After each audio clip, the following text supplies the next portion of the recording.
Hello friend, स्वागत है आपका एनक्यू स्टडी यूट्यूब चैनल पर।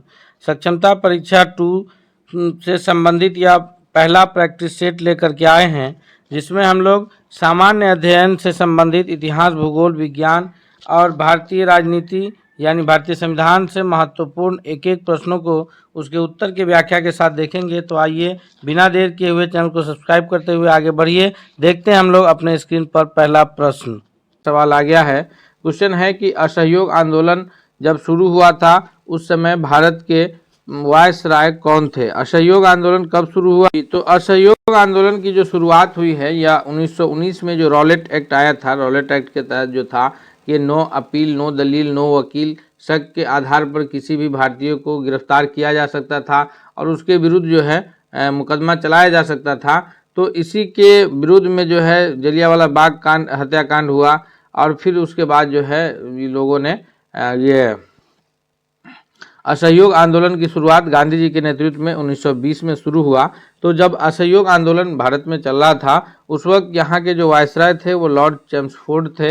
अर्थात इस क्वेश्चन का सबसे जो सही जवाब है पहला नंबर प्रश्न का वो ऑप्शन नंबर डी है। नेक्स्ट क्वेश्चन की ओर बढ़ते हैं। दूसरा नंबर क्वेश्चन देखते हैं। क्वेश्चन नंबर दूसरा है कि जनरल माइक ओ डायर की हत्या किसने की? जनरल माइक ओ डायर ही हैं जिन्होंने जो है ये जो अमृतसर में जलियांवाला बाग में लोगों की शांतिपूर्ण सभाएं चल रही थी, जिसमें जो है ये सभा जो चल रही थी मुख्य रूप से डॉक्टर सैफुद्दीन किचलू और डॉक्टर सत्यपाल की गिरफ्तारी के ये में लोग जो है विचार विमर्श कर रहे थे। तो इन्होंने जो है उस पर उन निहत्थे लोगों पर गोली चलाने का आदेश दिए थे और जलियांवाला बाग में हजारों संख्या में लोग जो है मारे गए थे। तो इससे क्षुब्ध होकर के जो है उधम सिंह ने जनरल माइक ओ डायर की हत्या कर दी थी। यानी ये दूसरा नंबर क्वेश्चन का जो सबसे सही जवाब होगा वो ऑप्शन नंबर सी के रूप में जाना जाएगा। नेक्स्ट क्वेश्चन की ओर बढ़ते हैं। क्वेश्चन नंबर तीसरा है कि साइमन कमीशन का भारत आगमन कब होता है? साइमन कमीशन का जो भारत में आगमन है यह 1930 है या 28 है, 25 है या फिर 1919 है। तो इस प्रश्न का जो सबसे सही जवाब है तीसरा नंबर क्वेश्चन का ऑप्शन नंबर बी है कि साइमन कमीशन का जो भारत में आगमन होता है वो ऑप्शन नंबर बी यानी 1928 में आता है। साइमन गो बैक के नारे लगते हैं। तीसरा नंबर प्रश्न का सबसे सही जवाब ऑप्शन नंबर बी है। दोस्तों, हम सभी महत्वपूर्ण प्रश्नों को उसके उत्तर के व्याख्या के साथ करेंगे। यानी आप जो इस प्रश्नों को सेट करेंगे इससे आपके अन्य बहुत सारे प्रश्न हल हो पाएंगे।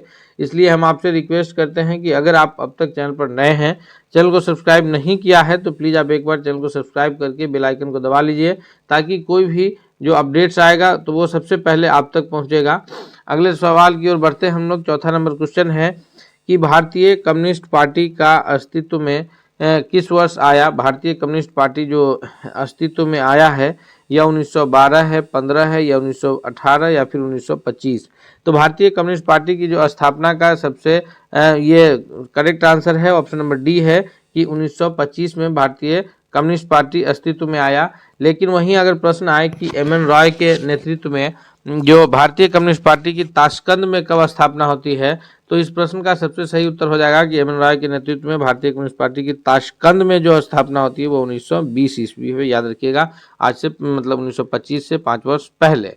नेक्स्ट सवाल की ओर बढ़ते हैं हम लोग। क्वेश्चन नंबर 5 है कि दीन बंधु के नाम से किन्हें जाना जाता है? जी, दीन बंधु जैसे मोहनदास करमचंद गांधी को महात्मा के नाम से जाना जाता है, वल्लभ भाई पटेल को सरदार के नाम से, उसी प्रकार दीन बंधु के नाम से कौन विख्यात है?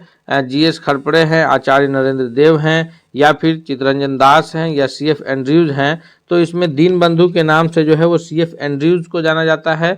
यानी ये 5वां नंबर क्वेश्चन का सबसे सही जवाब है ऑप्शन नंबर डी के रूप में। और वहीं चित्तरंजन दास को देश बंधु कहा जाता है। चित्तरंजन दास को क्या कहा जाता है? देश बंधु। और दीन बंधु किसको कहा जाता है? तो ये सी.एफ. एंड्रयूज को कहा जाता है। हम लोग इसमें कंफ्यूज नहीं होंगे दीन बंधु और देश बंधु के प्रश्नों में। क्वेश्चन नंबर 6 है कि माई एक्सपेरिमेंट विद ट्रूथ यानी सत्य के साथ मेरे प्रयोग, माई एक्सपेरिमेंट विद ट्रूथ के लेखक कौन है? सत्य के साथ मेरे प्रयोग के ये जो लेखक हैं महात्मा गांधी जी हैं या फिर मौलाना आज़ाद हैं, जवाहरलाल नेहरू हैं या जयप्रकाश नारायण हैं। तो इसका जो सबसे करेक्ट आंसर होगा 6 नंबर क्वेश्चन के लिए वह है ऑप्शन नंबर ए यानी महात्मा गांधी जो है ये माई एक्सपेरिमेंट विद ट्रूथ के लेखक हैं। वहीं जवाहरलाल नेहरू जो है डिस्कवरी ऑफ इंडिया के लेखक है। मौलाना आज़ाद ने तो कई किताबें लिखे हैं, इनके लिखे हुए अल हिलाल है, अल बलाग है। इन्होंने एक ख़तों का ये लिखा है, उसको गुब्बारे खातिर के नाम से जाना जाता है। तो इनकी रचनाएं बहुत सारी है। अल हिलाल और अल बलाग पत्रिका जो है इन्होंने आज़ादी के दौरान जो है निकाले थे। उसमें जो है इस पर अल हिलाल पर जब अंग्रेज़ों ने बैन लगाया तो फिर अल बलाग निकाले। तो इस तरह इनकी कई रचनाएं हैं। जवाहरलाल नेहरू की लिखी पुस्तक है डिस्कवरी ऑफ इंडिया। हम लोग अगले सवाल की ओर बढ़ते हैं। नेक्स्ट क्वेश्चन है, क्वेश्चन नंबर 7 है कि क्रम अनुसार व्यवस्थित करना है। क्रम अनुसार जो व्यवस्थित करना है उसमें कि पहले कौन सी घटनाएं घटी है, फिर कौन सी घटनाएं घटी है। इस प्रकार के प्रश्न भी बीपीएससी में अक्सर पूछे जाते हैं। तो इसलिए जो है इन नए पैटर्न के पर आधारित प्रश्नों को भी हम लोग देखते चलेंगे कि क्रम के अनुसार हम लोग को व्यवस्थित करना है। साइमन कमीशन का भारत में आगमन है, फिर 1928 ईस्वी में होता है साइमन कमीशन का भारत आगमन। उसके बाद जो है असहयोग आंदोलन है जो कि 1920 ईस्वी में चलता है। पूना पैक्ट है महात्मा गांधी और भीमराव अंबेडकर के बीच पूना पैक्ट होता है 1932 में। और गांधी इरविन समझौता है महात्मा गांधी और लॉर्ड इरविन के बीच 5 मार्च 1931 को यह समझौता होता है। तो क्रम अनुसार देखिए, सबसे पहले जो घटनाएं घटी है असहयोग आंदोलन, फिर उसके बाद जो है साइमन कमीशन का आगमन होता है, फिर उसके बाद जो है गांधी इरविन समझौता है, फिर उसके बाद अंत में पूना पैक्ट है महात्मा गांधी और बाबा साहब भीमराव अंबेडकर के बीच। अर्थात डी ऑप्शन करेक्ट होगा कि सबसे पहले घटना घटी दूसरा, फिर घटी पहला, फिर चौथा, फिर तीसरा। नेक्स्ट क्वेश्चन की ओर बढ़ते हैं हम लोग। अगला प्रश्न क्या है, क्वेश्चन नंबर 8 है कि दांडी यात्रा में गांधी जी ने कितनी दूरी तय करके नमक कानून का विरोध किया था। गांधी जी की जो दांडी यात्रा शुरू होती है यह 12 मार्च 1930 ईस्वी को 12 मार्च 1930 को गांधी जी जो है साबरमती आश्रम से अपने 78 अनुयायियों के साथ निकलते हैं और 6 अप्रैल 1930 ईस्वी को दांडी पहुंच करके नमक बना करके नमक कानून तोड़ते हैं और उसी दिन से जो है सविनय अवज्ञा आंदोलन की शुरुआत होती है। तो यह भी एक प्रश्न बनता है कि सविनय अवज्ञा आंदोलन की जो शुरुआत है वो किस ये से है, तो वो महात्मा गांधी जी के दांडी यात्रा से सविनय अवज्ञा आंदोलन की शुरुआत होती है। अर्थात 8वां नंबर क्वेश्चन का जो सही उत्तर है कि ये जो 12 मार्च को चले और 6 अप्रैल तक सफ़र किए, तो इस बीच गांधी जी ने जो है लगभग 385 किलोमीटर का डिस्टेंस तय किया था, 385 किलोमीटर की दूरी तय की। ऑप्शन नंबर बी जो है वह करेक्ट आंसर है। नेक्स्ट क्वेश्चन की ओर चलते हैं। क्वेश्चन नंबर 9वां है कि महात्मा गांधी जी ने किस कानून को काला कानून कहा था। कौन से कानून को काला कानून कहा गया था, तो इसका जो सबसे सही जवाब है 9वां नंबर प्रश्न के लिए कि ऑप्शन नंबर ए होगा कि रॉलेट एक्ट जो कब आया था 1919 ईस्वी में आया था। रॉलेट एक्ट जो है नो अपील, नो वकील, नो दलील, यानी किसी भी प्रकार का कोई जो है उस पर सुनवाई का ये नहीं था, तो इसीलिए इसको जो है काला कानून की संज्ञा दी गई थी। ऑप्शन नंबर ए जो है 9वां नंबर क्वेश्चन का सबसे सही जवाब होगा। क्वेश्चन नंबर 10 है कि चंपारण सत्याग्रह के दौरान महात्मा गांधी जी के साथ कौन शामिल थे। तो चंपारण सत्याग्रह जो 1917 में हुआ उस वक्त महात्मा गांधी जी के साथ जो है राजेंद्र प्रसाद व अनुग्रह नारायण सिंह जो है शामिल थे। ऑप्शन नंबर सी जो है करेक्ट आंसर होगा। वहीं चंपारण आने के लिए महात्मा गांधी जी को कौन इनवाइट किए थे, किन्होंने जो है आमंत्रित किया था, तो चंपारण आने के लिए गांधी जी को जो आमंत्रित किए थे वो थे राजकुमार शुक्ल। और चंपारण में गांधी जी की जो मदद की है तो जहर देने के लिए जो है ये किया गया, तो उस वक्त जो है बत्तख मियाँ ने इन्हों बचाया था। तो ये सभी प्रश्न जो है आने की संभावनाएं रहती है। अगले सवाल की ओर बढ़ते हैं। क्वेश्चन नंबर 11 है कि किसे लोकप्रिय नाम लाल कुर्ती लाल कमीज का जो है जाना जाता है। लाल कुर्ती एक संगठन था जो इनकी स्थापना जो है यह खान अब्दुल गफ्फार खान ने किए थे, जिनको सीमांत गांधी के नाम से भी जाना जाता है। लाल कुर्ती संगठन की स्थापना उन्होंने ही किए थे और उनके जो ये है उसे खुदाई खिदमतगार के रूप में भी जाना जाता है। खुदाई खिदमतगार जो है ये लाल कुर्ती संगठन के लोग को ही जाना जाता है और इनका काम था ये आज़ादी के लिए जो है अंग्रेजों के विरुद्ध लड़ाई लड़ने के लिए ये भी संगठन स्थापित किया गया था। किनके नेतृत्व में, खान अब्दुल गफ्फार खान के नेतृत्व में। और उनको उपनाम किससे जाना जाता था, तो सीमांत गांधी के नाम से जाना जाता था। नेक्स्ट क्वेश्चन की ओर बढ़ते हैं। क्वेश्चन नंबर 12 है कि कौन सी पुस्तक जवाहरलाल नेहरू द्वारा लिखी गई है। पीछे जब हम लोग my experiment with truth Mahatma Gandhi की जो लिखी पुस्तक पे चर्चा कर रहे थे, तो उसमें हमने बताया कि जो पंडित जवाहरलाल नेहरू के द्वारा जो लिखी गई पुस्तक है वह है discovery of India. Option number D जो है वो करेक्ट आंसर होगा। और माई एक्सपेरिमेंट विद ट्रूथ के लेखक कौन है, तो वह है Mahatma Gandhi. India wins freedom के जो लेखक हैं यह है हमारे देश के प्रथम शिक्षा मंत्री Maulana Abul Kalam Azad. India wins freedom के लेखक हैं मौलाना आज़ाद। और माई एक्सपेरिमेंट्स विद ट्रूथ के जो लेखक है वो है राष्ट्रपिता महात्मा गांधी। नेक्स्ट क्वेश्चन की ओर बढ़ते हैं। क्वेश्चन नंबर 13 है कि वह काल्पनिक रेखा जो पृथ्वी को दो बराबर भागों में बांटती है उसको किस नाम से जाना जाता है। तो अगर हम लोग पृथ्वी के मैप को देखें, ग्लोब को ध्यान से देखें, तो पृथ्वी को दो बराबर भागों में जो बांटने का काम करती है वो 0 डिग्री अक्षांश है। उससे ऊपर का जो हिस्सा है उसको उत्तरी गोलार्ध नॉर्थ हेमिस्फीयर, नीचे के हिस्सा को दक्षिणी गोलार्ध साउथ हेमिस्फीयर के रूप में जाना जाता है। और ये ऊपर 90 डिग्री का जो पॉइंट है इसको उत्तरी ध्रुव, और नीचे जो 90 डिग्री का पॉइंट है इसको दक्षिणी ध्रुव के नाम से जाना जाता है। तो यह काल्पनिक रेखा किस नाम से जाना जाएगा, 0 डिग्री अक्षांश को भूमध्य रेखा कहते हैं। वहीं 23.5 डिग्री जो उत्तरी अक्षांश है 23.5 डिग्री उत्तर में उसको कहते हैं कर्क रेखा, और 23.5 डिग्री जो दक्षिणी अक्षांश है उसको कहा जाता है मकर रेखा। ये हम लोग याद रखेंगे। और 0 डिग्री जो अक्षांश है वो भूमध्य रेखा के नाम से जाना जाता है जो पृथ्वी को दो बराबर हिस्सों में बांटती है। नेक्स्ट क्वेश्चन है, क्वेश्चन नंबर 14 है कि दोनों ध्रुवों को जोड़ने वाली काल्पनिक रेखा जो भूमध्य रेखाओं को समकोण पर प्रतिच्छेदित करती है वो कौन है।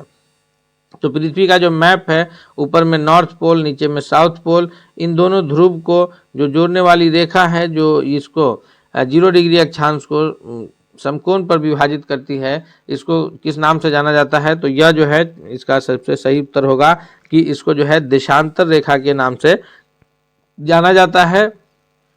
0 डिग्री जो देशांतर है वह इंग्लैंड के शहर ग्रीनविच से होकर के गुजरता है, और वही जो है समझिए तो प्रधान मध्याह्न रेखा है, और वहीं से जो है समय का निर्धारण होता है। भूमध्य ये देशांतर रेखा से जो है वो समय का निर्धारण होता है। नेक्स्ट क्वेश्चन है कि एक देशांतर से दूसरे देशांतर के बीच कितना समय अंतराल लगता है। तो देशांतर की कुल संख्या जो है पूर्वी देशांतर में 180 है, वहीं पश्चिमी देशांतर में भी 180 है।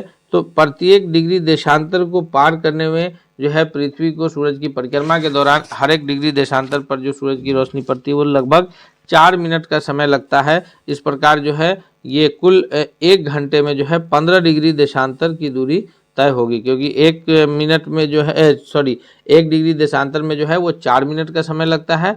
तो 15 डिग्री को में जो है 1 घंटा का समय लग जाएगा, या 1 घंटा में 15 डिग्री देशांतर पार होगा। नेक्स्ट क्वेश्चन है, क्वेश्चन नंबर 16 है कि प्रधान मध्याह्न रेखा किस स्थान से होकर के गुजरती है। तो अभी हम लोग पीछे चर्चा किए हैं कि प्रधान मध्याह्न रेखा जो है यह इंग्लैंड के शहर ग्रीनविच से होकर के गुजरती है, और ये प्रधान मध्याह्न रेखा को ही 0 डिग्री देशांतर के नाम से जाना जाता है। और इससे जो प्रधान मध्याह्न रेखा है उससे राइट साइड में जो हिस्सा पड़ेगा वो पूर्वी गोलार्ध होगा। जैसे अगर हम लोग यहाँ पर पृथ्वी के मैप को देखें तो ये जो 0 डिग्री देशांतर है वर्टिकल लाइन, ये जो है प्रधान मध्याह्न रेखा है। इधर पूर्वी गोलार्ध हो गया और इधर वेस्ट पश्चिमी गोलार्ध हो गया। तो इधर भारत की जो स्थिति है वो ईस्ट में है, यानी पूर्वी गोलार्ध में है, इसलिए भारत का समय जो है वो ग्रीनविच से आगे है। वहीं जिन देशों की स्थिति जो है ग्रीनविच से पश्चिम के दिशा में होगा उन देशों की जो समय का अंतराल होगा वो ग्रीनविच से पीछे चलेगा। ये हम लोग याद रखेंगे। भारत का समय ग्रीनविच से लगभग 5.5 घंटा आगे है, 5 घंटा 30 मिनट जो है वो भारत का समय ग्रीनविच से आगे है। नेक्स्ट क्वेश्चन है 17 है कि ग्रीनविच रेखा से तात्पर्य है। तो इस पे तो लगातार चर्चा कर रहे हैं कि ग्रीनविच रेखा जो है 0 डिग्री देशांतर को ग्रीनविच रेखा कहते हैं, अर्थात ऑप्शन नंबर बी जो है 17वां नंबर प्रश्न के लिए सबसे सही उत्तर होगा। नेक्स्ट क्वेश्चन की ओर बढ़ते हैं। क्वेश्चन नंबर 18 है कि निम्नलिखित में से कौन सौर मंडल का भाग नहीं है। सौर मंडल का जो भाग है क्षुद्र ग्रह, धूमकेतु ग्रह, ये सारे जो है सौरमंडल के भाग हैं। वहीं जो सौरमंडल का हिस्सा नहीं है वह है निहारिका, अर्थात ऑप्शन नंबर डी जो है इस प्रश्न के लिए 18वां नंबर क्वेश्चन के लिए जो सबसे सही जवाब होगा क्या होगा, ऑप्शन नंबर डी होगा। नेक्स्ट क्वेश्चन की ओर बढ़ते हैं। क्वेश्चन नंबर 19 है कि निम्नलिखित में से कौन एक तारा है। तारा कौन है, तो इसमें है चंद्रमा, शुक्र, पृथ्वी और फिर सूर्य। तो चंद्रमा जो है यह सैटेलाइट है, उपग्रह है। किसका उपग्रह है? तो ये पृथ्वी का एकमात्र प्राकृतिक उपग्रह है। वहीं शुक्र और पृथ्वी जो है यह दोनों ग्रह हैं। तो तारा कौन है? तो तारा जो है वो सूर्य जो है स्वयं एक तारा है। ऑप्शन नंबर डी जो है 19वां नंबर प्रश्न का सबसे करेक्ट आंसर होगा। ये चंद्रमा उपग्रह है, शुक्र और पृथ्वी जो है यह ग्रह है और तारा है सूर्य। नेक्स्ट क्वेश्चन है, क्वेश्चन नंबर 20 है कि सूर्य के सबसे पास कौन सा ग्रह है? तो सूर्य का जो ये है वो जितने भी ग्रह हैं उसको अगर देखा जाए तो उसमें जो सबसे नज़दीकी ग्रह है जो सूर्य के पास है वह है ऑप्शन नंबर ए, यानी बुध ग्रह जो है वो सूर्य के सबसे निकटतम ग्रह के रूप में जाना जाता है। ऑप्शन नंबर ए जो है वो सबसे सही जवाब होगा। नेक्स्ट क्वेश्चन की ओर बढ़ते हैं। क्वेश्चन नंबर 21 है कि निम्नलिखित में से कौन से ग्रह के चारों ओर घूमने वाले उपग्रह नहीं है? यानी अपना प्राकृतिक उपग्रह नहीं है पृथ्वी के पास, तो अपना एक प्राकृतिक उपग्रह है जिसको चंद्रमा के रूप में जानते हैं हम लोग। लेकिन जो जिन ग्रहों को अपना कोई प्राकृतिक उपग्रह नहीं है वह है ऑप्शन नंबर बी कि बुध और शुक्र को जो है प्राकृतिक कोई उपग्रह नहीं है। बी करेक्ट आंसर है। नेक्स्ट क्वेश्चन है 22 है कि निम्नलिखित में से कौन उत्तल दर्पण की फोकस दूरी जिसकी वक्रता त्रिज्या 32 सेंटीमीटर हो?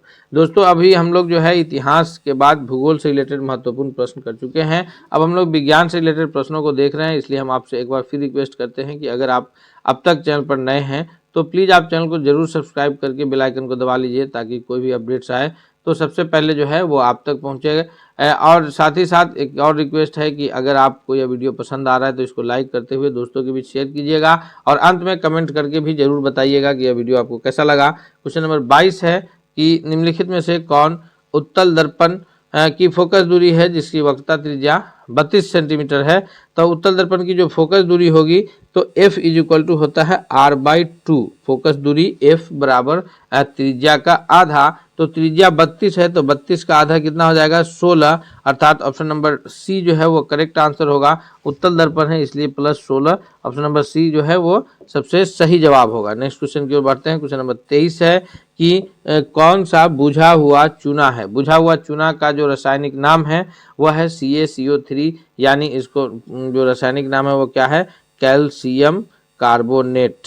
कैल्शियम कार्बोनेट जो है इसका रासायनिक नाम है जिसको बुझा हुआ चूना के नाम से जानते हैं। ऑप्शन नंबर सी जो है इस प्रश्न के लिए वो सबसे सही जवाब के रूप में आंसर जाना जाएगा। नेक्स्ट क्वेश्चन है, क्वेश्चन नंबर 24 है कि घरेलू परिपथ में उदासीन तार, यानी जो उदासीन तार जिसमें होकर के करंट फ्लो नहीं करता है वो किस रंग का होता है? तो हमारे घरों में जो बिजली लगती है उसमें जो उदासीन तार है जिससे होकर के करंट फ्लो नहीं करता है वह जो है उदासीन तार किस प्रकार का होता है? तो इसका जो सबसे सही जवाब है 24वां नंबर क्वेश्चन का वह है ऑप्शन नंबर ये सी, यानी काला कलर का जो है उदासीन तार होता है। नेक्स्ट क्वेश्चन है 25 की ऑक्जेलिक अम्ल का जो प्राकृतिक स्रोत है वो कौन सा है? यानी ऑक्जेलिक अम्ल जो है प्राकृतिक रूप से हमें किससे प्राप्त होती है? तो ऑक्जेलिक अम्ल का जो प्राकृतिक स्रोत है 25वां नंबर प्रश्न का जो सबसे सही जवाब है ऑप्शन नंबर बी है कि ऑक्जेलिक अम्ल जो है हमें ये टमाटर से प्राप्त होती है। टार्ट्रिक अम्ल इमली से प्राप्त होता है। एसिटिक अम्ल जो है वो सिरका में मौजूद जो अम्ल है वो एसिटिक अम्ल के नाम से जाना जाता है।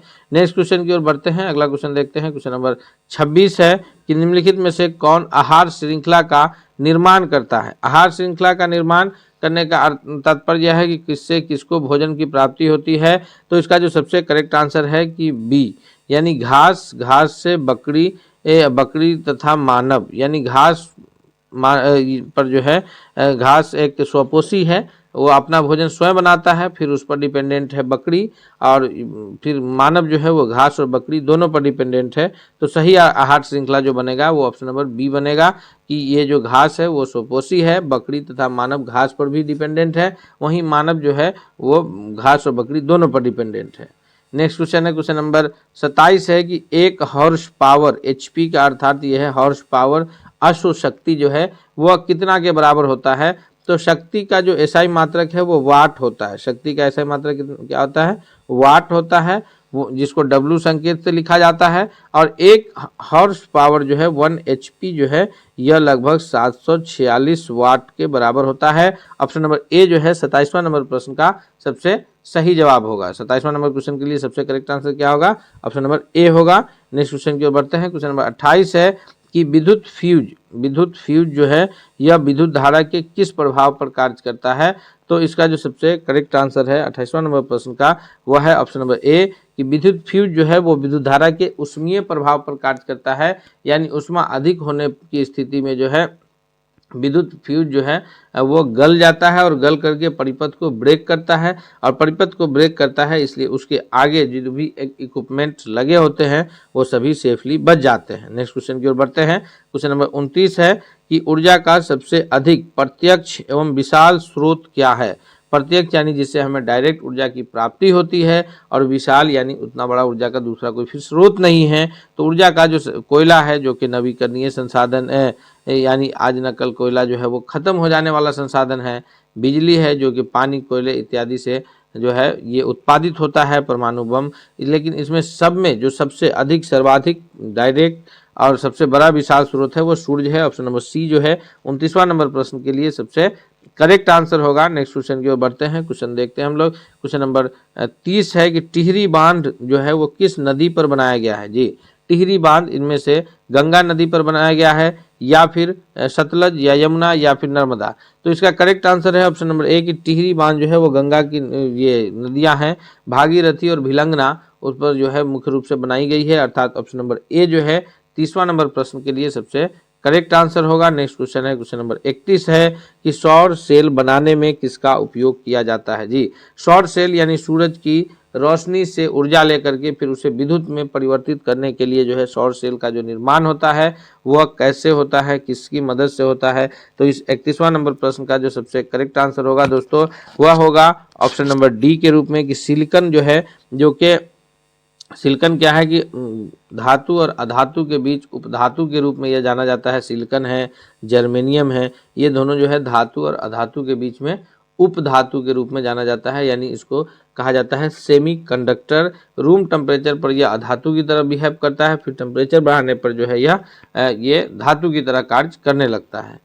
तो इसका करेक्ट आंसर है ऑप्शन नंबर डी कि सिलिकन का उपयोग जो है सोलर सेल में किया जाता है। दोस्तों, हम सभी महत्वपूर्ण प्रश्नों को एक एक करके व्याख्या के साथ कर रहे हैं। हम आपसे रिक्वेस्ट करते हैं कि आप अगर अब तक चैनल पर नए हैं तो प्लीज़ जरूर चैनल को सब्सक्राइब कर लीजिए। दूसरा है 32वां नंबर प्रश्न है कि बांध के द्वारा स्थापित टरबाइन ज्वारीय ऊर्जा को किस रूप में परिवर्तित करता है। तो बांध के द्वारा जो स्थापित टरबाइन है वह ज्वारीय ऊर्जा को विद्युत ऊर्जा में परिवर्तन करता है। ज्वारीय ऊर्जा अर्थात यह है कि ज्वार भाटा के क्रम में जो ज्वार कहते हैं कि समुद्र में लहरों का उठना और उससे समुद्र की पानी का ऊंचाई तक उठना और फिर नीचे गिरना ज्वार कहलाता है। ऊपर उठना ज्वार कहलाता है और नीचे गिरना भाटा कहलाता है।